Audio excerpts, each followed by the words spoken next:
E aí, pessoal, sejam todos bem-vindos a mais um episódio do Papo de IA para Negócios. Hoje com um convidado mais do que especial, João Moura aí, orgulho do Brasil no mercado de inteligência artificial com a Crew AI. Então, só dando aquelas palavras iniciais aqui do podcast. Então, primeiramente, agradecendo a Tess AI e a Pareto, grande apoiadora aqui do nosso podcast. A parceria é sensacional. Lembre que a gente tem o cupom Papo de IA. Você ganha 30% de desconto por 3 meses na plataforma para conseguir usar. Convido vocês também a conhecer no link da descrição aqui desse vídeo, desse podcast, a minha comunidade lá, Profissional do Futuro, que eu ensino diversas ferramentas para vocês usarem no dia a dia na profissão de vocês. Eu acho que acaba valendo muito a pena para qualquer profissão, qualquer nível de conhecimento, vocês conseguem aprender a usar essas ferramentas de diversas formas. E também aproveitar para convidar vocês a seguir-nos nas redes sociais. Então, eu vou colocar os links também aqui na descrição, né, tanto o meu quanto do Renato, quanto do João, para vocês poderem acompanhar também o nosso trabalho. Tá certo? Então, primeiramente, queria passar a palavra aí para o João, já para o Renato se apresentar brevemente, falar as primeiras palavras dele e passar aí a palavra também para o João. Boa, fala Danilo, fala João. Bom, estamos aí, mais um episódio do nosso Papo Já para Negócio. E hoje, para mim, também tem um gostinho especial, né? Hoje a gente está aqui de empreendedor para empreendedor aí. É um prazer poder receber o João aí também. Estamos aí junto nas trincheiras, né? Desbravando aí esse universo de IA, cara. Então, pô, prazer enorme ter você aí com a gente, João, poder, né, conhecer um pouquinho mais aí da sua trajetória, compartilhar com o pessoal aqui também um pouquinho mais sobre a Crew AI. Crew AI agora oficialmente aí seguindo o VC Track, né? Vamos poder falar um pouquinho sobre isso, cara. Mas prazer ter você com a gente. E queria já te passar a palavra pedindo para você contar um pouquinho. Sei que o pessoal costuma achar que o sucesso, a notoriedade vem do dia para a noite, né? Mas a gente sabe que não é bem assim. Então, geralmente é do dia para a noite depois de uns bons anos de trabalho, né, cara? Então, com certeza contigo eu sei que não foi diferente. Queria começar pedindo para você contar um pouquinho da tua trajetória até a Creo AI e aí apresentar para a gente um pouquinho também da empresa, né? Como é que vocês chegaram até aqui, até onde vocês estão hoje. Claro. Pô, primeiro, antes de mais nada, Danilo, Renato, obrigado por estarem tendo hoje aqui. É um prazer estar falando com vocês e ver a comunidade no Brasil, de forma geral, não a parte tá, de AI, de tecnologia, né? O Brasil ganhando uma relevância muito grande, assim.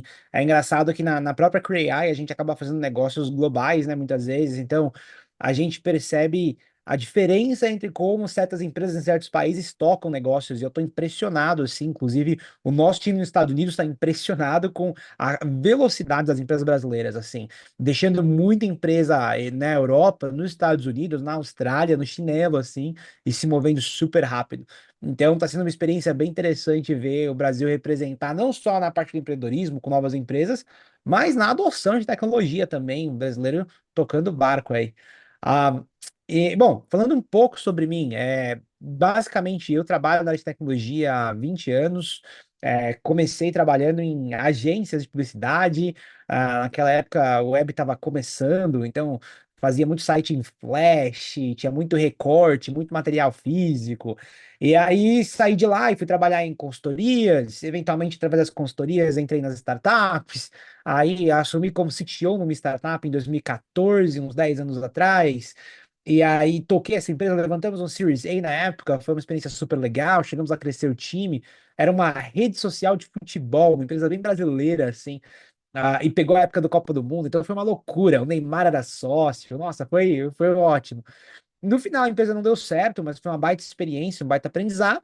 E aí eu comecei a me expor um pouco mais no mercado internacional. Eu já tinha alguns projetos open source na parte técnica que eram muita notoriedade, e por conta disso eu acabava fazendo muitas palestras. Então, viajava Israel, Itália, França, Estados Unidos, Brasil, México, dando palestras técnicas sobre esses projetos, sobre tecnologia no geral. E isso já abriu várias portas que acabaram facilitando eu começar a trabalhar com empresas tanto na costa leste quanto na costa oeste dos Estados Unidos. E aí toquei durante muitos anos isso, até o ponto de que eu entrei numa empresa chamada Clearbit, e eu era um diretor de engenharia lá e era responsável por todo o produto Enterprise e na parte de AI. E essa empresa, fiquei lá 5 anos, cresci o time, cresci a empresa, até que a gente foi adquirido pela HubSpot. E depois da HubSpot foi onde eu fui começar a criar. E como você falou, né? É onde você vê muitas coisas que na sua vida você olha acontecerem de forma abstratas, meio que se consolidando, onde você fala, poxa, se isso não tivesse acontecido 2, 5, 10 anos atrás, tais portas não teriam se aberto. Então, tem sido uma experiência muito interessante, assim, ver frutos de apostas lá de trás. Pô, muito bacana, obrigado por compartilhar a sua história, sensacional.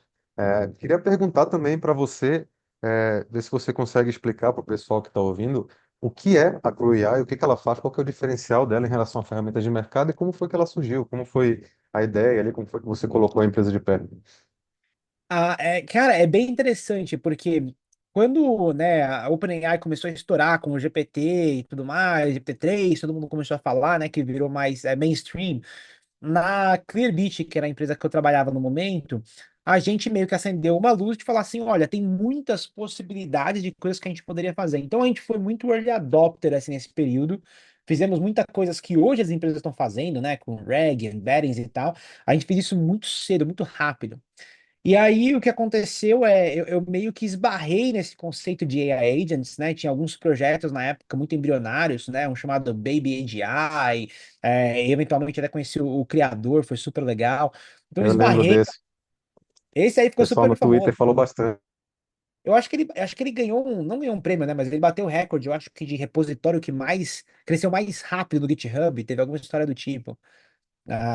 E o Rei, que no final é um VC que criou ele, né? Um VC que ele tem um background técnico, cara, é super legal, super bacana e já criou outras coisas também desde então também. E, e aí o que aconteceu, necessariamente, como eu esbarrei na ideia da Cray AI, foi muito da minha esposa que virou para mim e falou assim: Meu, você tá fazendo essas coisas todas com AI, pô, você deveria estar publicando mais online, né? Falando mais sobre o assunto. E, cara, eu sou muito bom, assim, em certos tipos de publicação. Tipo, Twitter, adoro, tô lá. No LinkedIn, eu não era tão bom assim. E aí eu falei assim, olha, eu acho que eu vou tentar fazer uns agentes para fazer isso para mim. E aí eu comecei a fazer alguns agentes no qual eu podia dar algumas ideias bem high level, assim, uma linha do que eu queria falar. E esses agentes pesquisavam outros conteúdos, o que já havia sido dito, olhavam o meu currículo, o meu histórico, postagens antigas, coisas que aconteceram na minha vida, e meio que extraía, assim, e criava um draft inicial. Então era engraçado, porque, por exemplo, no dia de hoje eu ia falar, hoje falei com Danilo Kenato num podcast nacional sobre o futuro da AI. E aí o draft ia vir assim, putz, hoje me lembro de quando eu tinha 7 anos e minha bicicleta quebrou e tá, e cria todo aquele toque pessoal, porque era algo da minha história, associava com algo da minha carreira, e acabou que estourou, meu LinkedIn começou a dar muito certo. E eu falei assim, pô, meu, eu acho que eu queria criar mais agentes. E aí, pra mim, essa hora foi que eu falei, acho que eu vou ter que criar alguma coisa. E eu olhei no mercado, não achei nada que era o que eu queria, e aí comecei a criar a Cray. Então foi assim que a Cray veio a existir, assim. E a empresa que você me perguntou, a empresa foi uma evolução natural também, porque começou como um projeto open source, que ainda é open source, teve uma atração muito grande com desenvolvedores e se traduziu rapidamente numa adoção por empresas que começaram a entrar em contato e falando, ó, a gente quer levar isso para um ambiente de produção, algo realmente numa enterprise e a gente precisa de algum auxílio.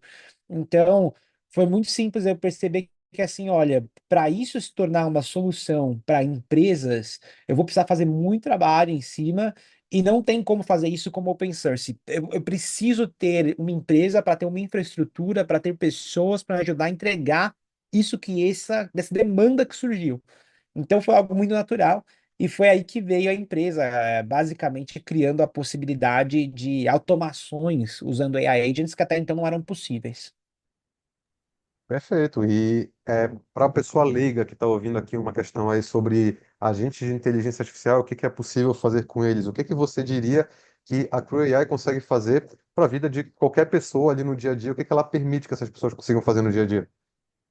No final do dia, o nome Agents está muito em alta, né? A gente estava falando aqui, o Renato, você e eu, é um nome que está em alta, mas se você esquecer o nome, esquece o nome por enquanto, não pense em AI Agents. A gente está falando de automações que usam AI.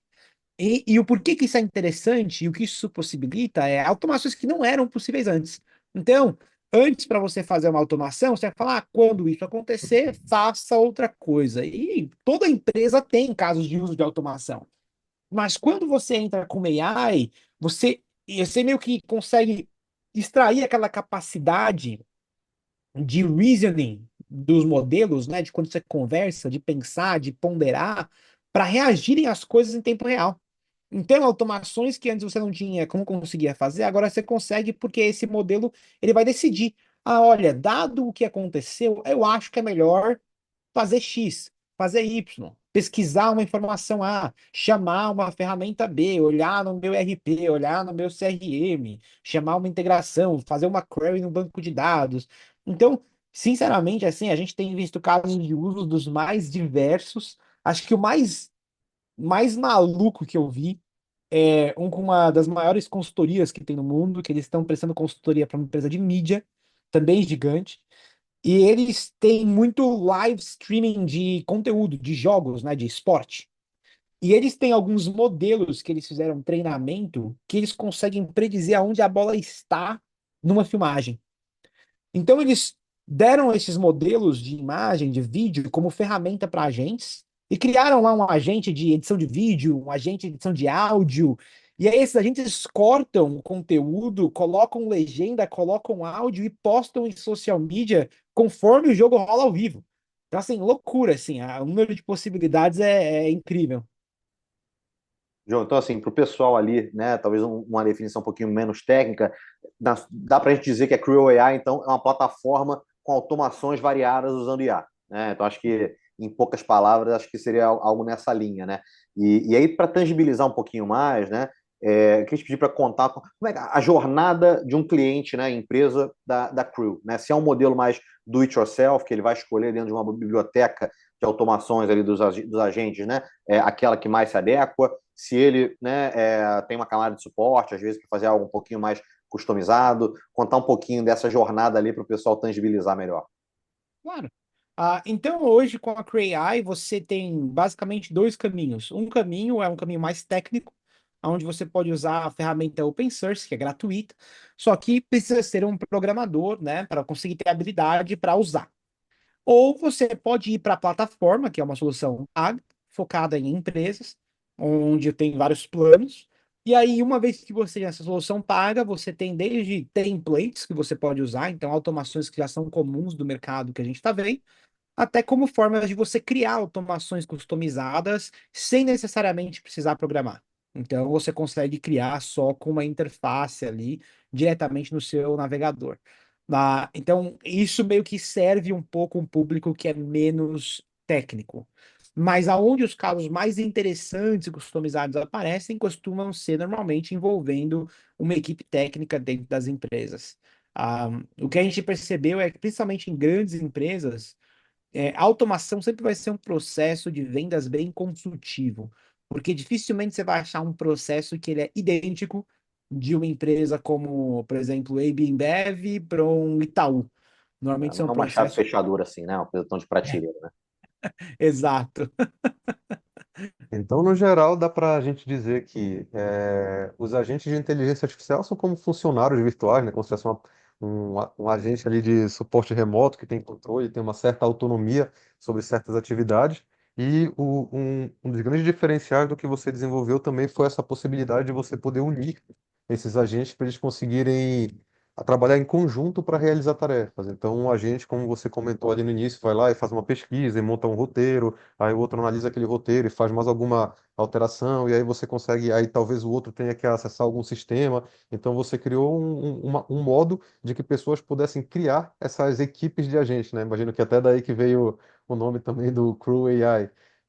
E aí eles conseguem trabalhar em conjunto para fazer esse tipo de coisa. Então, eu imagino que esse daí tenha sido um grande diferencial seu, porque eu tenho acompanhado desde a época ali, como você falou, do que surgiu lá do Baby, né? Também teve o AutoGPT, teve vários ali, e era justamente essa questão, né? De você poder dar a eles um pouco mais de autonomia para eles resolverem sem ter que ser o humano que vai lá e fica ativando cada ferramenta, né? Você poder dar a tarefa e o agente fazer tudo. E aí, quando você ainda usa uma abordagem multi-agentes, acaba ficando um negócio ainda mais interessante. E aí, agora você já está expandindo isso tanto para pessoas que querem, a comunidade que quer construir em cima do open source, ela vai lá e constrói, é muito legal também, que gera vários casos de uso interessantes, e também nas empresas que podem adaptar para os seus dia a dia. Então, eu queria também entender com você, o Renato vai falar um pouco sobre uma questão da cadeia de valor de inteligência artificial. Eu queria entender com você, normalmente, até em relação a isso, um pouquinho antes, quando uma empresa conversa com você,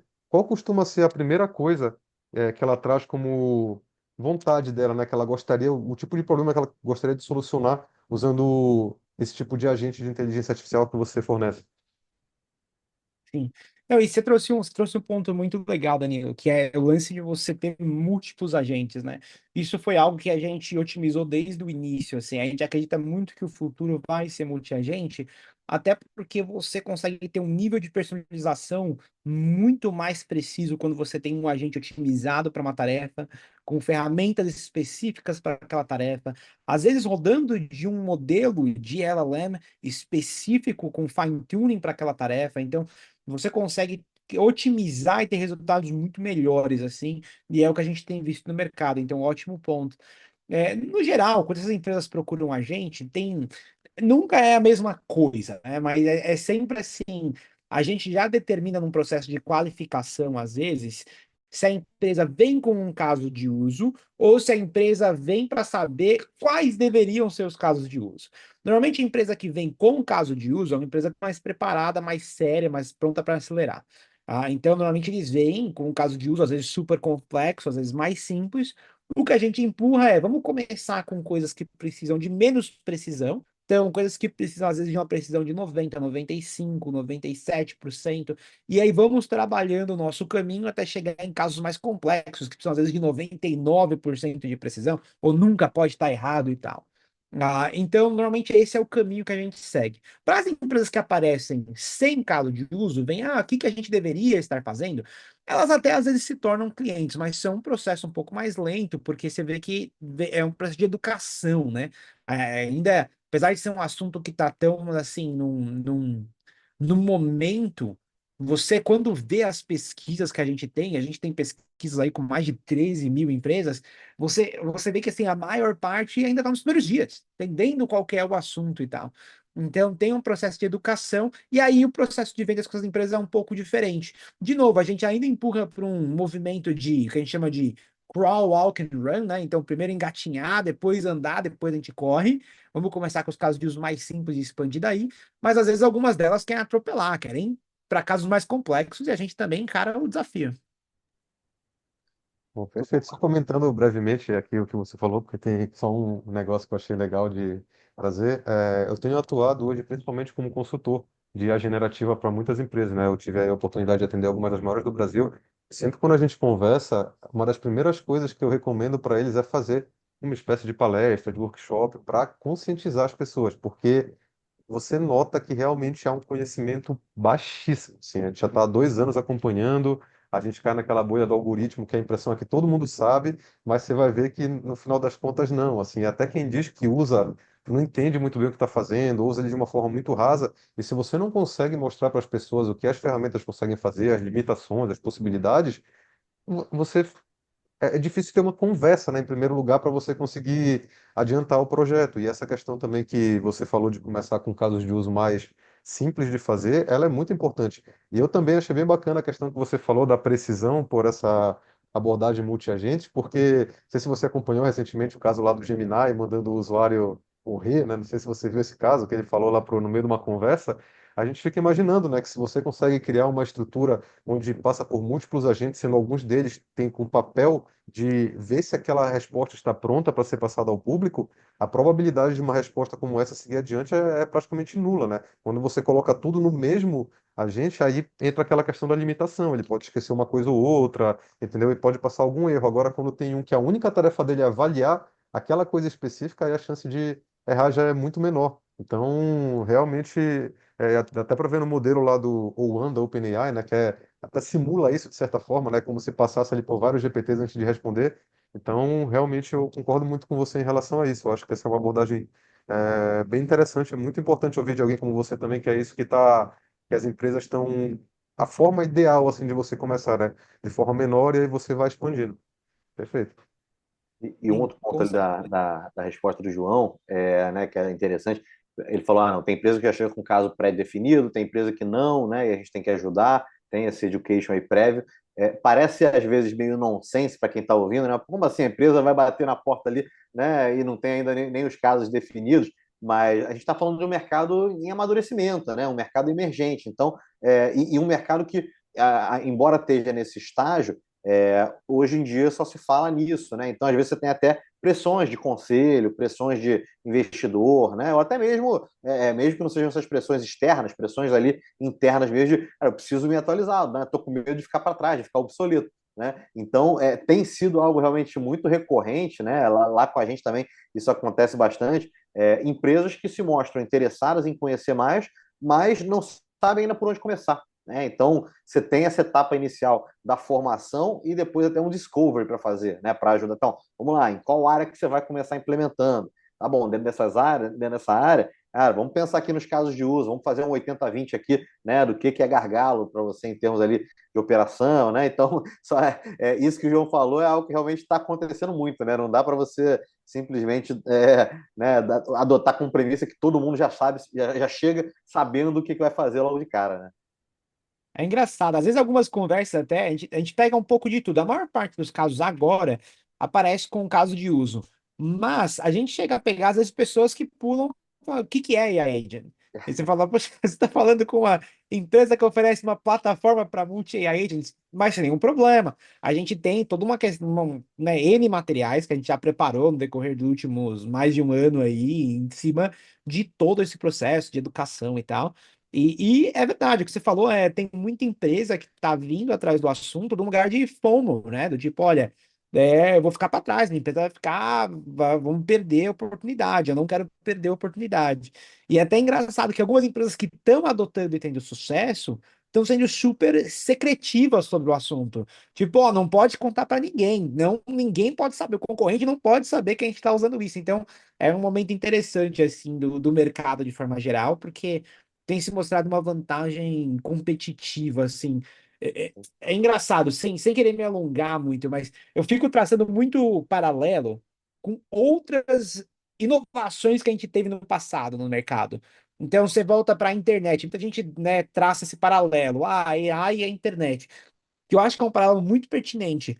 Mas se você olha a internet, tinha o mesmo a fã na bolha do dot com, mas o, se você estivesse na internet no dia zero, lançou a internet, você está online, e sua empresa está online, você não ia ter nenhum impacto no seu faturamento. Porque não tem ninguém lá, não vai causar nenhum impacto. E com AI, o que a gente está vendo é diferente. Você vê, por exemplo, empresas que têm capital aberto, que tem que, né, fazer financial reports. Você vê o Walmart, por exemplo, abraçando AI e reportando milhões em savings por conta de estar abraçando AI. Então você vê que assim é um paralelo interessante, mas que diferente da internet, AI é um negócio que você implementa num trimestre e no próximo trimestre já tem impacto no bottom line. O que está sendo assim, acho que está ainda mais aquecendo esse afã para as empresas falarem assim, meu, não posso ficar para trás. Eu estava até Verdade. comentando isso hoje num treinamento que eu tive a oportunidade de dar, que as pessoas às vezes comparam com bolha, né? Ah, IA é uma bolha. Não, porque lá na época da bolha.com foi igualzinho. Eu falei, cara, não tem nada a ver. Na época da bolha.com as pessoas estavam bem antecipadas ainda, né? O público ainda não estava na internet no geral. Então você estava construindo ali sites, uma série de coisas para o negócio futuro ainda, né? Que ainda não tinha lastro. A IA tem lastro na realidade de hoje. Como você falou, pô, qualquer pessoa que pega qualquer ferramenta e começa a usar, você já sente um aumento de produtividade absurdo, uma redução de custo, uma eficiência de processo que já te dá resultado agora. Então, é impossível você pensar no mercado, na tecnologia como uma bolha. Você pode ter casos de bolha. Certas empresas ali que realmente estão com uma promessa futura, sabe, e aí acabam sobrevalorizadas e acabam não entregando, e aquilo lá pode estourar. Legal. Agora, dizer que o mercado é realmente. Eu vejo isso de pessoas que não entendem o que elas estão falando e não chegaram de fato a utilizar, porque é o que você disse. Você começou a colocar em coisas simples, acelera tanto a produção, e dependendo do caso que você acerta o uso, às vezes o atendimento ao cliente, algumas coisas assim, cara, você vê muito rápido esse resultado aparecendo. Então, realmente É, é um negócio sensacional observar isso no mercado. aonde eu vejo o argumento de bolha, assim, de novo, é um negócio difícil de você dizer tá numa bolha, não tá numa bolha, não dá para você cravar, mas um negócio um argumento que eu consigo ver é se você olha a quantidade de dinheiro, de investimento que tá tendo, aí eu consigo ver um argumento, por quê? todo mundo que está fazendo investimento, principalmente na parte de venture capital, está investindo para esperar um retorno de 10 vezes. Só que aí você olha o quanto já foi investido, a gente já está falando na casa de, às vezes, bilhões. Aí você fala, bom, 10 vezes isso, já começa a dar um número muito absurdo. Mas assim, aí você já está falando de um mercado que é óbvio, é um mercado que ele é esperado que corra riscos, né?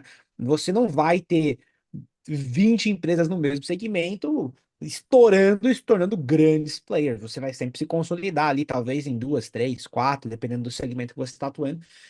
Então eu até conseguiria ver um pouco desse argumento quando você fala um pouco na parte de venture capital, na parte de investimento, com quanto capital está sendo alocado, às vezes, em algum desses negócios. Mas eu acho que essa alocação está sendo feita em cima de uma expectativa de risco que eu acho que tá ajustada para o negócio, que é venture capital, né? Que é um negócio de alto risco. Perfeito, que é mercado financeiro total, né? Justamente essa questão, né, de você colocar o dinheiro com essa expectativa futura que na tecnologia é muito intangível muitas vezes, né? E acaba você fica ali sem muita referência para aplicar, ainda mais com a inteligência artificial, né? Você, ano passado era uma coisa, esse ano já é outra. Aí os agentes talvez já viabilizem alguma coisa que ninguém imaginou, aí pode ser que acelere mais ainda. Mas a questão toda que eu vejo só em relação a isso é em relação às pessoas que não querem entrar para a tecnologia por esse receio, sabe? Dizer, não, isso daí é. E aí, pô, isso realmente não faz sentido, porque é um negócio que realmente tem um uso real, né? No mercado financeiro, você pode enxergar, como você falou, esses casos aí de uma supervalorização de certas coisas que vão acabar não entregando, e aí você vai ter alguns movimentos. Mas a tecnologia em si é um negócio que, com certeza, tem um lastro muito forte e deve decolar bastante. Então, a preocupação é essa, né? Qual que é a próxima ação que vai explodir? Não, tal ação já subiu para caramba. Aí você tem que tomar muito cuidado, né? Agora, no uso para o É, seu negócio, no uso para a sua atividade da sua empresa, aí já é um negócio que pode ir sem medo, que a probabilidade é que você vai só ver resultados positivos. com certeza. Para mim, isso é um no-brainer, assim. Acho que a gente já passou do caminho de não ter retorno, assim. Hoje ele não vai voltar para a lâmpada. Meu, convenhamos, se qualquer pessoa que tá ouvindo aqui usou AI, usou um chat GPT, qual é a chance de você parar de usar? Pessoas deixarem de usar? Esquece. Isso aí não acontece mais. Ou seja, esse caminho não tem mais volta. Agora, pô, vai tirar meu emprego, não vai tirar meu emprego, e tudo mais. Sinceramente, cara, a gente tem muito menos controle sobre a nossa vida do que a gente gostaria de admitir. É Tipo, você lógico. não sabe o que vai acontecer amanhã, não tem essa. Agora, tem coisas que você tem controle. Você não aprender essas ferramentas agora é uma escolha sua. Você pode escolher aprender. Você não sabe se vai tomar ou não vai tomar. Isso não está no seu controle. Eu diria que entre a opção de aprender agora e não aprender, independente do que seja o futuro, você vai estar melhor se você aprender. Então, eu sugiro ir atrás. Sem dúvida. Tem uma pergunta que o pessoal sempre faz, né? Vem cá, esse negócio de IA generativa da ROI, né? Qual que é o ROI da IA generativa, né? E eu falo assim, essa pergunta, né? A primeira resposta é depende de onde você está na cadeia de valor, né? Eu vou entrar já no ponto da cadeia de valor, mas porque assim, se você é um fundo de VC, né? A IA generativa da ROI, aí não necessariamente. Você tem que acertar, né? Uma empresa que foi bem sucedida, que conseguiu ter crescimento exponencial e realmente te gerou retorno sobre o seu investimento. Sem dúvida é um ROI mais incerto, porque é da própria natureza da classe de ativo, né? Não tem como ser diferente. Agora, tá bom, se você por exemplo, uma Big Tech que está investindo na construção de novos data centers, né? Para atender ali a demanda de IA, aquilo ali vai te dar ROI? Vai, de longo prazo. Né? E é para isso que elas estão investindo. Elas não estão investindo, né? Elas já estão ali, você pega o Google, você pega a Amazon, né? Já estão na maturidade. Né? Elas não investem mais ali, primeiro, dinheiro, né? Dinheiro que para a gente é dinheiro para eles é dinheiro de pinga, né? Porque precisa mudar ponteiro. Né? E segundo, elas também não estão investindo naquela pressão de crescimento em 1, 2, 5 anos. Se crescer em 10, tudo bem, né? É porque isso muda ponteiro. Né? Então, é um ROI de longo prazo. Agora, para a empresa aqui, né, que a gente está falando, né, que adota ou não adota a IA generativa, implementa ou não implementa, o ROI é quase que dado, porque é isso que a gente estava falando aqui agora. Porque, assim, sabendo implementar, sabendo onde implementar, tendo um fluxo de adoção responsável, né, enfim, capacitando o time para usar aquilo ali, extrair valor da melhor forma, não tem como, né? É o que você falou, né? Quem já usou ali, né, alguma ferramenta de IA generativa vê que melhora eficiência, produtividade, qualidade, né? Enfim, então, realmente acho que isso aí a gente já passou desse ponto. Né? E aí, João, eu queria até pegar esse gancho para fazer uma, né, ouvir tua visão sobre a cadeia de valor da IA, né? E aí a gente contextualiza um pouquinho aqui, né, o posicionamento da Creo AI nessa cadeia, né? Eu aqui, a gente na Pareto costuma ter uma visão, já falamos aqui em outros episódios do podcast, né? Que já bati esse papo com o Danilo também, que a gente tem ali a cadeia de valor do mercado de IA, né? A gente pode começar lá embaixo, ainda nos players de infra mesmo, né? O pessoal de data center, tudo isso como eu estava falando, né? Aí você sobe para o pessoal de servidor ali, cloud services, né? Tem ali já também alguns players muito bem estabelecidos, né? Se você sobe mais um degrau, você vai ali para a turma, né? Para as empresas que são realmente donas de foundation models, né? Então tem lá os LLMs, então a própria OpenAI, sem sombra de dúvidas, né? Claude e tantas outras ali, né? Da Anthropic, né? E tantas outras ali. E aí, subindo mais um degrau, talvez chegando ali já, né, no topo ali dessa cadeia, que é a parte que tem ali mais interface direta com o consumidor final, né, seja o B2B, o B2C, a gente tem as plataformas, né, a gente tem as plataformas de IA que elas pegam muitos desses modelos, né, obviamente que elas têm seus custos de servidor, né, elas utilizam aqueles modelos de IA para construir em cima deles, né, e por aí vai. E aí, assim, aqui, a gente sempre fala aqui, né, até para. E essa educação também sobre a cadeia de valor, ela é importante até mesmo para a gente entender quem compete com quem é parceiro de quem, né? Porque às vezes a gente tem, assim, lá na Pareto, por exemplo, a pessoa fala, não, a Tess, ela compete com o ChatGPT. Não, não compete, pô. O ChatGPT está lá dentro, né? Então a gente é parceiro da OpenAI, né? Então não tem ali essa dinâmica de competição, né? E aqui, minha visão é que a gente tem ali a Creo AI como, né, parte dessa camada de plataformas de IA, mas com um posicionamento, né? Então, é uma plataforma de multi-agentes. Assim como existem plataformas verticais, né, nichadas, assim como existem plataformas all-in-one, que você vai ter lá multimodal, né, multi-LLM, né, o caso da TES. Então, minha visão é, primeiro, que a minha primeira premissa, Creo AI, está ali na camada de plataforma, né? Mas até com um posicionamento um pouco sui generis, porque assim como a OpenAI, ela pode, né, na verdade, direcionar ali grande parte, em termos de fonte de receita, né, grande parte da estratégia dela em ser parceiro de outros players, né, de outras plataformas que vão consumir lá via API, né, aqueles modelos, etc. A Creo AI também, ela pode colocar ali os agentes dela à disposição de outros players, de outras plataformas, inclusive, como a própria TES, né, para que esses agentes possam, de alguma maneira, ser integrados ali a essas plataformas e utilizados, né, pelo consumidor final. Então, vocês têm ali um posicionamento como plataforma, mas meio sui generis, cara. Faz sentido? Queria te ouvir um pouquinho, né, sobre esse posicionamento, se vocês também se enxergam dessa forma. Acho que faz sentido. E o que você falou da cadeia de valor tá absolutamente correto, né? Até antes dos data centers, você tem os hardwares, né? A Nvidia lá no Total. começo, lá começando e vai subindo tudo. E é engraçado porque normalmente o que você está vendo no movimento você está vendo um movimento de mais baixo na cadeia de valor, meio que virar meio que commodity, né? Então, modelos ficando cada vez mais baratos e mais baratos e mais rápidos e mais rápidos. Então, tá virando quase que um run to the bottom, né? Ver quem consegue chegar lá no o mais barato possível.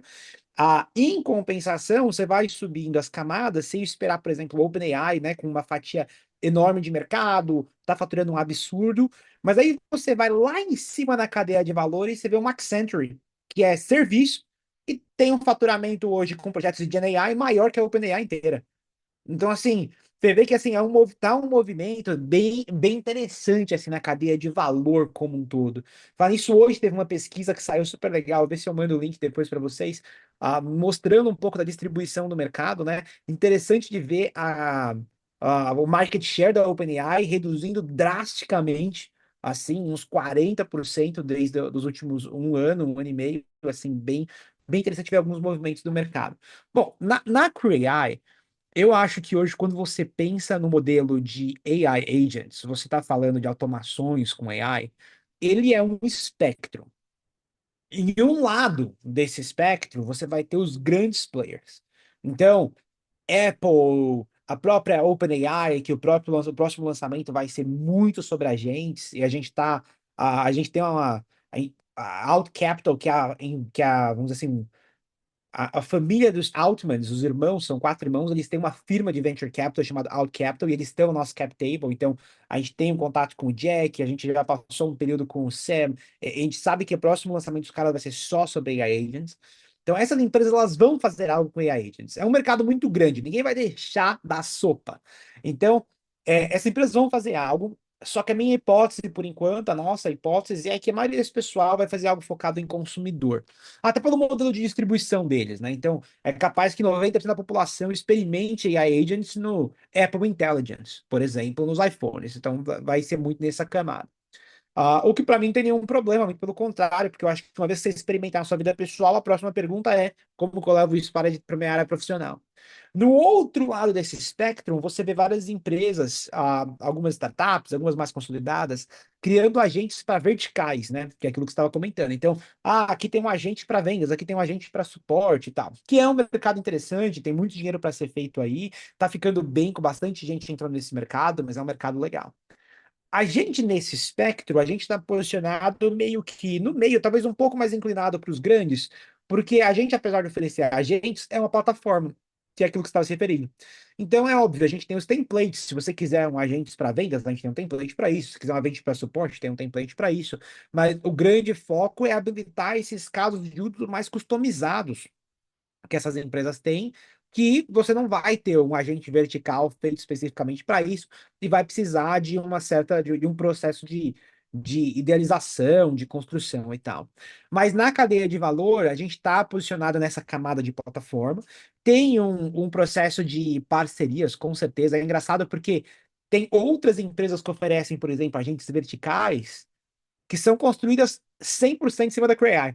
Então é engraçado você ver que é um player que, entre aspas, né? Você poderia falar, pô, é um concorrente, né? Porque o caso de uso que a cara atende, a gente também vai atender, e ele está sendo construído em cima da nossa plataforma. Então, tem alguns modelos interessantes. Eu acho que isso no longo prazo, se consolidar como uma grande fonte de receita, talvez a gente tenha até que mudar um pouco da monetização de como que a gente lida com isso, mas acho super interessante e acho que tem um processo para parcerias, com certeza, muito forte, tanto com a parte de prestação de serviços, como a que a gente tem com a IBM, que tem sido sensacional, e algumas outras que a gente está estudando, quanto com outras plataformas também. Não, total, porque assim, se a gente fazendo um paralelo de comparação, né, guardadas as proporções, a própria OpenAI também tem essa, né, essa estrutura híbrida, assim, né? Então, ela tem ali, claro, a sua interface que ela vai, né, oferecer ali ó, o chat para o cliente final, né, etc. E ela faz múltiplas parcerias, né? Então, faz parceria com a Apple, faz parceria com a Microsoft, né? Então, sinceramente, acho que para ela é ali que tá a mina de ouro, né? Muito mais do que em vender planos do chat GPT, né? Então, acho que é o paralelo que eu traço e acho que é o que faz muito sentido mesmo para vocês também. Sim, com Tá certeza. pegando também esse gancho que você falou das verticais de agentes, sabendo disso, né, que muitas pessoas, quando vão procurar, elas não têm ideia ainda de quais são os casos de uso legais aí para aplicar. Na sua visão, assim, não sei se você já conseguiu estabelecer, talvez alguns os tipos de agentes mais usados, assim, talvez os fluxos de agentes mais usados por algumas áreas. Assim, por exemplo, no geral, marketing, o que sai muito, assim, que o pessoal pede muito é esse tipo de fluxo, ou então para vendas é esse tipo aqui. Você tem alguma visão em relação a isso, até para abrir um pouco a cabeça do pessoal que está ouvindo? Os casos de uso mais comuns hoje são back office, então automação de processo interno é muito comum, seguido por automação na parte de desenvolvimento, na parte de programação, código. Estão empatados esses. Os primeiros cinco ou seis horizontais estão empatadas, que é back office, desenvolvimento de código, marketing, pesquisa e meio que refazer features de SaaS, né? Coisa que você compraria de um SaaS, por exemplo, eu vou comprar um SaaS que vai me dar enriquecimento de dados para enriquecer minha base de clientes, pegar nome, e-mail, telefone, posição, blá, blá, blá. Não, agora eu vou fazer isso com AI agents e não vou contratar uma ferramenta específica para isso. Então, isso, eu acho que esses são os casos de uso. Entre esses daí, provavelmente eles cobrem 40% hoje dos casos de uso, e aí começa a ficar um pouco mais segmentado, que você perde a parte de suporte, tem um caso de uso, e aí vai ficando mais granular. Mas eu diria que back-office, código, marketing, vendas e pesquisa. E pesquisa aqui ela é genérico, mas depende. Então, no segmento financeiro, às vezes é pesquisa de mercado, é pesquisa de empresas. Às vezes, no outro segmento, é pesquisar algum outro tipo de recurso. É o mais comum. Para marketing, muita produção de conteúdo. Para vendas, muita automação de processo, muita coisa de ETL, muito enriquecimento de dados. Então, a gente mesmo na Cray usa pra caramba para vendas, assim. Então, hoje é até engraçado, às vezes a gente fala, né, com alguns dos VCs, com alguns dos nossos investidores, os caras presumem que a gente é 3, 4 vezes o nosso tamanho. Mas assim, é tudo que a gente, um monte de agente que faz de tudo. Desde a gente que escuta a reunião, já escreve e-mail de follow-up, já faz proposta, antes de ir na reunião, já cria apresentação, deixa a apresentação pronta. Outro agente, quando cria a conta, já cria casos de uso, já cria hipóteses, pesquisa a pessoa, manda a preparação para a reunião. Então tem um monte de casos de uso assim, na parte de venda, marketing, que a gente acaba usando também. De novo, também programação, também back-office, eu acho que a gente acaba replicando um pouco do que a gente está vendo no mercado. Você até imagina também, eu acompanhei uma notícia recente ali do CEO de AI da Microsoft falando sobre modelos com memória infinita, talvez aí, praticamente infinita em 2025. É, você acredita também que a gente pode ter, fiquei pensando, né, nisso, que eu imagino que as pessoas vão ter em breve seus copilotos pessoais, que vão saber tudo da sua vida, e esse copiloto que vai se comunicar com uma equipe de agentes no seu lugar. Ele que você vai pedir o que você quer, ele que vai fazer toda essa administração, orquestrar esses agentes para te trazer aquele resultado. Você vê dessa forma também? Cara, eu acho, eu não sei se essa vai ser a interface, mas assim, hoje o que eu vejo é, a gente tem dois, vamos dizer assim, dois caminhos. Você tem um caminho onde você otimiza para controle de fluxo, aonde você vai falar, por exemplo, de um RPA, um UiPath, um Automation Anywhere, onde você fala assim, olha, se acontecer isso, faça aquilo, se acontecer isso, faça esse outro. E você vê que com AI, essas automações, elas estão numa corrida ao caminho de ser autônomo. Então, hoje, se você pega algo como a Crew, ela é bem mais autônomo, mas não é 100% autônomo. Você ainda está falando quais são os agentes, quais são as tarefas. O que eu estou percebendo é onde o mercado está caminhando é um caminho de 100% autônomo, onde você fala assim, olha, esse é o meu objetivo. Você não fala as tarefas, você nem fala os agentes. E tudo isso meio que ele é ou criado em runtime ou selecionado no tempo de execução, ou seja, esse é o objetivo, então quem que eu preciso para esse objetivo? Quais tarefas eu preciso fazer para chegar nesse objetivo? E aí ele meio que planeja antes de executar, antes de fazer tudo. Então, eu acho que a jornada vai se caminhar para cada vez intensificar quão autônomos são essas AIs e quantas ações elas conseguem tomar em nosso lugar. Eu acho que esse vai ser o caminho. Até onde a gente vai e quão confortável cada um vai ser, né? Aí eu acho que vai ser algo um pouco mais individual. Mas para empresas, o incentivo é muito grande, né? Porque o maior custo que você tem hoje é pessoal.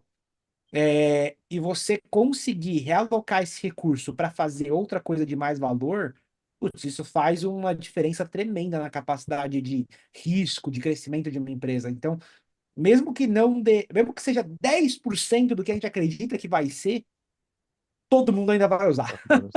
Eu vi isso no discurso do Jensen Huang, lá, o CEO da NVIDIA, ele falando sobre os memes, né, que ele estava falando lá sobre aquele modelo que ele estava criando e que ele acreditava que seria isso, que você daria a tarefa, bem o que você falou, que a própria IA entenderia essa tarefa e distribuiria entre os agentes necessários para realizá-la. Aí foi quando eu extrapolei para isso, eu já pensei, cara, então daqui a pouco você vai ter o teu Jarvis ali, né, de fato, né, vai ser aquilo que as pessoas vão ter e você vai pedir o que você quer e ela vai se virar ali com os agentes para entregar. Pô, muito legal.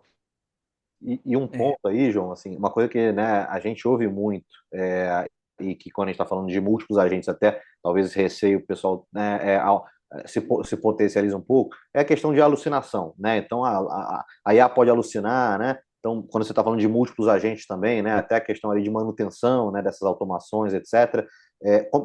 Acho que é legal até para, né, desfazer qualquer mito, né, para desmistificar essa questão. Né, então, quanto mais autonomia a gente dá, né, em tese as pessoas ficam mais com esse receio, né, e precisando de alguma segurança ali que a coisa realmente vai rodar direitinho, né? Como é que você responde aí essa possível objeção no teu dia a dia que certamente já surgiu aí? com certeza. O problema de alucinação, né, é um problema que assustou muitas pessoas, e o engraçado é que quando a gente começou a falar de multi-agentes, muitas pessoas meio que falaram assim, pô, mas se um agente tem 5% de chance de alucinar, 5 agentes têm 90 e poucos por cento de chance de alucinar. E aí a gente falou assim, olha, não é bem assim, porque quando você traz esses multi-agentes, o que a gente percebeu é um elemento de fact-checking, porque esses agentes eles não operam isoladamente, eles conversam um com o outro. Então, Se um faz uma pesquisa e manda dado para o outro fala, pô, esse dado está errado, ou a fonte que você mandou não menciona isso, e meio que questiona e delega, e vão conversando nesse sentido, então você acaba tendo um resultado com mais precisão. E hoje em dia você tem, né, na própria CrayAI, nossa solução Enterprise, por exemplo, a gente automaticamente detecta alucinações usando um termo que se chama LLM as a Judge, né? Então tem até alguns papers que a gente se inspirou para isso, super legais. Então você pega essas alucinações, você checa as fontes dos dados, você vê se esse dado está vindo de fato de lá, e se não tiver, você meio que marca isso para ser removido, ou levanta isso para o usuário aprovar ou não. Então hoje você tem vários elementos, desde proteções, até camadas de aprovações, até camadas de detecções que você pode colocar, e acaba, vamos dizer assim, removendo a maior parte do que seria a dificuldade disso para casos de uso realmente em produção. É isso Excelente. daí. Duas perguntas sobre isso que você falou. Uma, todo esse fluxo de passar por vários agentes e poder trazer essa resposta com mais precisão, ele é muito rápido no sentido que você poderia ter isso, por exemplo, numa conversa ao telefone com o agente ou numa conversa por texto, é um negócio bem fluido, ele seria um pouco mais demorado. E a outra coisa é sobre esses agentes que estão surgindo agora, que são muito autônomos mesmo no sentido, por exemplo, lá o computer use lá da Anthropic lá, que vai e começa a mexer no seu computador, que as pessoas já começaram a me perguntar muito, cara, mas e se alguém, sei lá, hackear, né? Mas se a gente perder controle, entrar num site lá e passar uma compra de 100 mil reais no meu nome e tal, é você que está envolvido diretamente com isso. Como é que você enxerga, esse receio das pessoas e como isso está sendo endereçado por essas empresas? Boa. Eu acho que assim, é engraçado você ver algumas coisas dessa. Desculpa, qual que é a primeira pergunta? Eu esqueci ela. A primeira pergunta que eu te fiz foi sobre a velocidade, se Ah, boa. fluxo ele consegue ocorrer quase que em tempo real a ponto de não atrapalhar a interação ali com a gente, talvez numa ligação telefônica, algo assim. Os casos mais conversacionais, seja texto ou seja áudio, você consegue fazer, mas você normalmente precisa de LLMs mais rápidas. Então, o legal, o que a gente faz na Crew, pelo menos, é cada agente ele pode usar uma LLM específica. Então, e isso é muito relevante. Por quê? Porque você pode desde falar assim, olha, eu sou um grande parceiro Azure, eu preciso usar a OpenAI através da Azure, sem nenhum problema. Você também pode falar assim: olha, a Azure é ótima para mim, mas eu tenho um caso de uso que precisa de um conhecimento técnico e o Anthropic, o Sonnet 3.5 é melhor para isso. Você pode falar, então esse agente vai fazer isso. E você pode até customizar a parte de segurança. Você fala assim: olha, esse agente ele vai ser exposto a PII, a Personal Information, e mercados altamente regulados, como o mercado financeiro e o mercado de saúde, tem uma preocupação muito grande com isso. E você pode falar: bom, esse agente vai usar um modelo local que a gente tem, que é um modelo que a gente sabe que esse dado não está saindo. Então, tem várias diferentes coisas que vêm disso que possibilitam. Para habilitar casos de conversação, você vai querer modelos mais rápidos, que em via de regra são modelos menores. Você tem alguns fornecedores que são especializados nisso. Os dois principais hoje seriam o Grok e a Cebras, que são as duas grandes empresas que elas têm um modelo, né, que é diferente do modelo de GPUs da NVIDIA, né, que possibilitam esses modelos a rodarem absurdamente mais rápido. E aí você consegue sim destravar casos de conversação. Mas eu acho que a gente ainda tem um delay que falta um pouquinho para chegar no nível de você conseguir, por exemplo, ter uma conversa de áudio e coisa do tipo. É óbvio que tem vários hackzinhos que dá para você fazer que habilitam, né? E a gente vê algumas pessoas mais evoluídas, assim, né, tecnologicamente, implementando esse tipo de coisa. Então, a pessoa começa, por exemplo, um exemplo, né? A gente viu um que tinha alguns agentes e a pessoa conversava, só que tudo rodava meio que local, não tinha conexão com a nuvem, então era lento. E aí o que eles fizeram foi, eles usavam uma LLM menor e super rápida para produzir uma parte inicial da resposta. E aí isso ganhava o tempo para produzir uma resposta mais longa. Então você falava assim: ah, você pode me contar a história da Cinderela? Uma leme pequena, rapidinha, já respondia: sim, eu vou adorar Então, a história da Cinderela. Enquanto isso, a leme mais pesada já criou a história e começa a trazer. Então, super interessante. e sobre aquela questão lá do agente autônomo da segurança, sobre isso, qual que é a visão que você tem, como as empresas vão talvez tratar com públicos para eles não terem receio de usar esse tipo, ou se não, na verdade é uma preocupação relevante e eles vão começar com casos de uso mais limitado, Qual a sua visão sobre Eu diria que praticamente hoje você não tem nenhum caso disso, você não ouve isso, né? Não é um negócio comum que você fala assim, tá acontecendo e tal. Eu acho engraçado porque, assim, é óbvio, se você parasse para pensar a nível técnico, o agente não precisa de mouse e teclado. Ele não precisa. Ele existe dentro do computador, ele conseguiria usar as funcionalidades do computador sem ter que usar essas interfaces que nós usamos. Então, isso é algo interessante. Tem dois argumentos aí, ora, por que que isso não acontece? Bom, tem duas coisas. Primeiro, a tecnologia está evoluindo muito rápido e está atropelando. Ninguém vai esperar se criar um protocolo de como os agentes vão se conectar. Não, as pessoas querem ver a coisa funcionar. Então, é um período que, apesar de ser super, né, a pessoa vê o mouse mexendo, a pessoa acha impressionante, super moderno, mas entre aspas, uma gambiarra. É aquele período do começo, aquele equivalente se você pensar no começo da telefonia, você ir lá manualmente e puxar o fio de um buraco e colocar o fio no outro para conectar a pessoa. É a tecnologia querendo atropelar e falar assim, meu, vamos usar a interface, o meio de comunicação que já está disponível. Mas se você parar para pensar, um agente não precisaria de um browser. Um agente não precisa, ele não precisa nada disso. Ele, no final, é tudo elétrico. Mas o outro argumento é: será que vale a pena a gente criar? E aqui talvez seja até um pouco mais futurista, mas a gente quer criar agentes que consumam, criem e comuniquem-se em algo que nós não conseguimos inspecionar? Talvez não. Talvez a gente queira sempre ter a capacidade de inspecionar a um nível de segurança, a um nível de interpretação, porque se você parar para pensar, existem linguagens muito mais eficientes que o inglês e o português. Eles poderiam ter uma própria linguagem para se comunicar, que ia permitir uma maior eficiência de tokens e tudo. Mas o argumento que existe aí também talvez a gente não queira isso. Talvez a gente queira poder olhar dentro da caixa e ver o que está acontecendo. sei se você viu o caso que eles colocaram dois LLMs para conversar e tentar desenvolver uma linguagem eficiente. Que eles começaram, para surpresa, vamos fazer. Para coisa, vamos fazer. Aí daqui a pouco eles já estavam.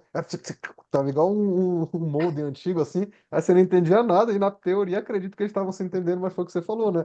E aí, o que que eles estão falando aí, né? Como é que a gente vai organizar isso? Como é que a gente vai entender? Mas eu percebo que o medo das pessoas por conta de filmes como O Exterminador do Futuro, Matrix, ele vai ser um negócio que vai, eu acho que, atrapalhar bastante a adoção quando chegar nesse ponto de agentes muito autônomos e talvez até na robótica mesmo, né? Você tem ali um robô aqui dentro da sua casa e eu fico imaginando como é que as empresas vão lidar com isso para superar essa barreira inicial, porque é direto, você posta no Instagram, o pessoal já vem, isso vai dar problema, e não sei o que e tal, então eu acho que isso vai ser até um fator de atraso, talvez, aí na adoção dessas tecnologias. Mas enfim, vamos ver no que vai dar. Estamos encaminhando para o final já. Aliás, a gente, todo episódio isso acontece, né, Danilo? O papo fica bom, o papo vai fluindo, quando a gente vai ver, já estamos avançando no horário aqui. Mas eu queria te fazer uma perguntinha, o João, até, né, um pouquinho de planos ali, né, de curto e médio prazo. Vocês acabaram de, como eu falei no começo, né, de entrar ali oficialmente no VC Track, né? Levantaram aí quase 100 milhões de reais aí nos últimos 12 meses, mais ou menos, né? Aliás, parabéns por isso, né? Voltando ao começo da conversa ali, acho que é muito legal ver assim o que você falou já, empresas brasileiras alcançando um patamar ali global de reconhecimento, de alcance, né? Então, e eu acho que isso não é por acaso, né? Acho que o teu caso aí, né, trazendo ali investidores, né, desse quilate ali, como você comentou, pro teu cap table, né? Pô, a gente fica feliz aqui também de ver a Pareto lá, né, sendo premiada. Então, mas eu acho que isso, eu não comentei contigo antes, mas eu fui VC ali, né, nos últimos anos. Antes de assumir essa cadeira de CEO na Pareto, eu era, né, fundador de um fundo de VC. E eu pude acompanhar ali muito um amadurecimento também do mercado brasileiro, né, de VC. E eu acho que a IA generativa chegou em boa hora para a gente aqui, né, num momento em que esse mercado já estava mais maduro. Então, acho que esse diagnóstico aí que você trouxe, né, ele não é por acaso, né, tanto do ponto de vista dos fundos, né, que já tinham se proliferado um pouquinho, né, já estava uma indústria um pouco mais capitalizada, né, e como do ponto de vista dos empreendedores, né. Então, assim, uma coisa atrai a outra, né. A gente já tinha empreendedores ali já com, né, uma senioridade já maior, querendo realmente começar um negócio, né, pegar o VC Track. Então, assim, dar os parabéns aí para vocês, antes de mais nada, e saber, né, agora que acho que isso aí, óbvio, traz, por um lado, né, um capital ali que te permite, né, olhar para várias frentes, te permite realmente ter, né, uma série de opcionalidades ali na manga, e traz, por outro lado, claro, a pressão de crescimento ali dos investidores, né? Tua também, como quem está ali tocando o barco, né? Quais são aí os teus planos ali de curto e médio prazo, cara? Para onde vocês estão olhando agora? Claro. É, pô, obrigado, antes de mais nada, e realmente é legal ver esse movimento do mercado brasileiro e várias empresas, né, surgindo assim e seguindo caminhos diferentes, mas que tem sido tem tido muito sucesso. Cara, pra gente, eu acho que até um de vocês comentou mais cedo na conversa, esse é um mercado em desenvolvimento. O Uhum. que isso quer dizer? É uma indústria que ela vai valer bilhões de dólares, assim, isso está muito evidente. E você não vai ter um player que vai ganhar tudo, mas você vai ter um player que vai ganhar grande. Hoje, dependendo de quem você perguntar, a gente vai ser ou o número um ou o número dois, que está bem posicionado aí para alavancar nesse mercado. Então, muito da nossa última rodada, que foi uma rodada mais expressiva e mais significativa, foi focada em olhando esse mercado, esse momento, e nos perguntando se nós tivéssemos esse recurso, o que que nós poderíamos fazer que hoje nós não podemos? Então, a gente está vendendo uma participação da empresa e a gente está pegando esse dinheiro em troca, mas dinheiro por dinheiro, melhor fechar a venda. Você está pegando esse dinheiro para abrir uma porta, possibilitar que algo seja feito. E no nosso caso, muita estratégia foi uma demanda muito grande que a gente tem, que é global. Então, o primeiro cliente nosso foi no Paquistão, o segundo foi na Austrália, e aí começou Estados Unidos, um monte, Brasil, um monte mais. Então, o que a gente percebeu foi, talvez, muitas dessas empresas, nesse momento, elas estão tomando decisões estratégicas de qual que vai ser o fornecedor delas de AI agents, certo? E não existe hoje fornecedores tradicionais, não existe uma empresa de 100 anos que tem feito isso. Então, isso cria um vácuo que puxa empresas como a Cray para cima e traz ela para essas conversas que normalmente são conversas que você teria muito mais para frente no caminho de uma empresa. Então, quando a gente viu a oportunidade de usar esse recurso como uma forma de land grab, né, de, vamos dizer assim, tentar captar o maior número do mercado que a gente conseguir num curto período de tempo e o que isso seria, para a gente ficou muito evidente que tinha oportunidade para a gente investir recurso na parte de expansão, não só de pessoas, mas uma expansão de presença global, uma expansão na parte de marketing, uma expansão na parte de eventos, estabelecer bem fortemente essa figura de, olha, nós somos líderes no mercado hoje. E o que que líderes fazem? Bom, líderes vão ter bons parceiros. Então, bom, temos uma parceria grande com a IBM, estamos fechando uma outra parceria grande com outras duas grandes empresas de consultoria das Big Four aí. Então, essas grandes parcerias começaram a se fechar. Pô, grandes eventos, então começamos a fazer grandes eventos, estamos planejando um enorme evento para o ano seguinte, que a gente está chamando de AI Agent Summit, um evento em Nova York, na Bolsa de Valores, que a gente está montando, que vai ser sensacional. Então, várias coisas que a gente está aproveitando essa possibilidade de recurso para fincar essa bandeira, né? E falar assim: olha, nós somos o líder do mercado e estamos para cima, e vamos fechar negócio. Então, acho que esse foi o principal motivador dessa última rodada, que foi a mais expressiva. Muito legal. E de fato, né? Se a gente olha, voltando ali à cadeia de valor, eu acho que as outras camadas já têm players muito mais estabelecidos, né? Talvez não de 100 anos, como você falou, mas de alguns bons anos ali, né? Realmente liderando e se posicionando naquele mercado, né? Obviamente, de modelos ali um pouco menos, mas também já temos ali, né? Várias empresas muito relevantes. O de plataformas, né? E aí, na verdade, a camada de plataforma ela tem várias, né, mini camadas ali, né, dentro delas, então, como a gente já falou, né?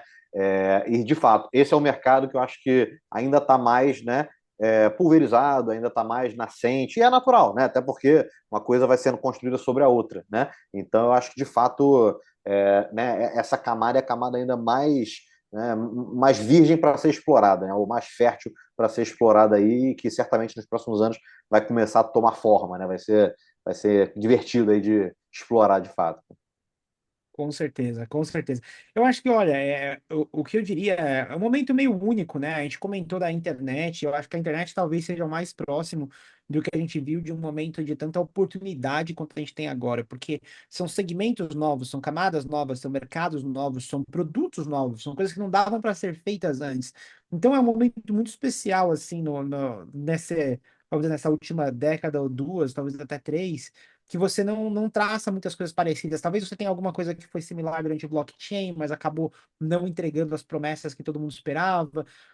Então, acho que é um período muito especial, assim. Então, os empreendedores todos deveriam estar aproveitando desse momento, assim, dessa oportunidade. Porque, de novo, você se pergunta quando que vai acontecer outra coisa desse tipo para você explorar, né? Às vezes demoram aí mais duas, três décadas.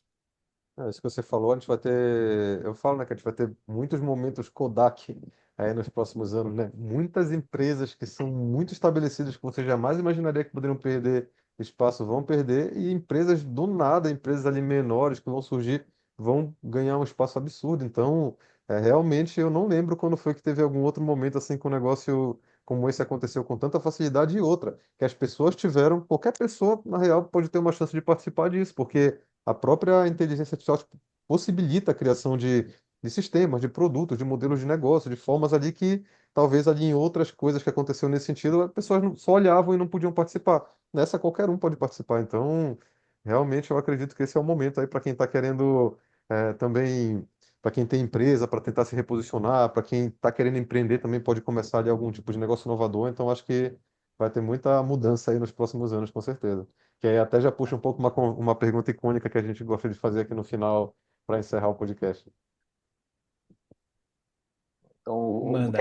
vou mandar aqui, então, Danilo, essa pergunta, né? A gente chama de pergunta bola de cristal, João, tá? E aí você pode falar o que você quiser, só não pode ficar em cima do muro, é a única regra aqui do jogo. E aí a gente sempre pergunta, né? Bola de cristal, não por acaso, que a gente sempre pergunta ali para o nosso convidado, o que você projeta aí de tendências, de mudanças no mercado aí de IA generativa para os próximos 12 meses, né? É curto prazo mesmo, né? Então, e aí, claro, no teu caso, aí, se você quiser se restringir ao seu mercado de atuação, fica à vontade. Eu acho que os próximos. Eu acho que apesar de hoje, no nosso mercado, AI Agents está sendo um negócio que está sendo muito falado, onde você vê empresas como Salesforce, Microsoft no Ignite esse ano, provavelmente a AWS no reInvent daqui umas duas semanas. É algo que você está vendo muito falar. Eu acho que 2025 vai ser o ano de casos de uso em produção de forma ativa.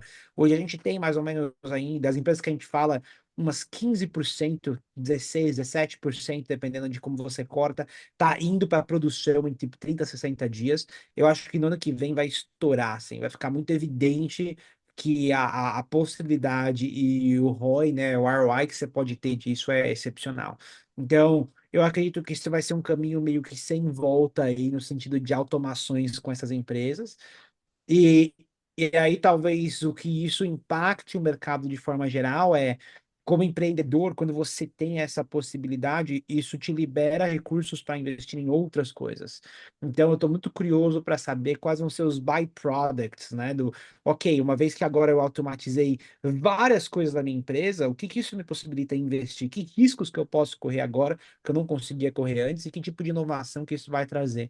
Então, estou muito animado para ver assim, quais são os efeitos cascatas indo 2025 e 2026. Muito bacana. É bem interessante mesmo essa visão de pensar no como é que o mercado vai ser adequado ali para frente. Uma das visões que eu tenho em relação a isso é sobre a questão de vendas, talvez, porque que são aquelas áreas onde ainda se preza muito pelo contato humano. Então, realmente, você tentar focar nessa parte aí de marketing e vendas, né, para conseguir escalar, já que a parte de operação vai estar sendo muito mais, como eu posso dizer, potencializada pela inteligência artificial, criação de novas frentes de receita também. Então, a empresa que atua com tal setor pode começar a querer incorporar algumas atividades vizinhas, mas vai ser um negócio bem interessante mesmo de ver, assim. Então, eu estou com você também nessa, eu também tenho essa curiosidade de ver como o mercado vai se adequar. A gente projeta, mas às vezes quando vê, vai por um outro caminho e aí surpreende todo mundo. Mas bem bacana. E você, Renato?